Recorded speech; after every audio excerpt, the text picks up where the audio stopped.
Hello guys, good evening. Nandito na naman ako. Mambubulabog muna sa inyo dahil ako hindi pa inaantok. Char.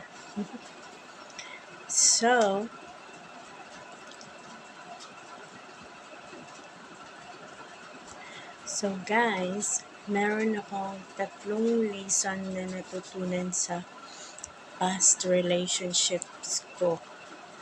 Unang-una, huwag basta-basta agad maniwala sa mga matatamis na salita kasi may mga tao na gagamitin ka lang sa pangangailangan nila pero hindi ka talaga nila mahal.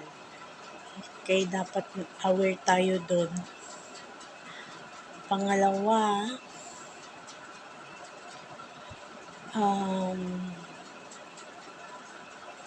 tingnan muna kung ano yung profile ng babae o lalaki.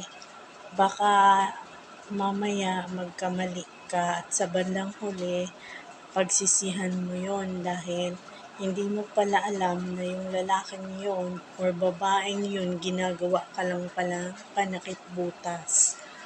Okay? Or kabit ka lang pala. So, yun yung pangalawang tips na natutunan kong sa aking past relationship. Pangatlo,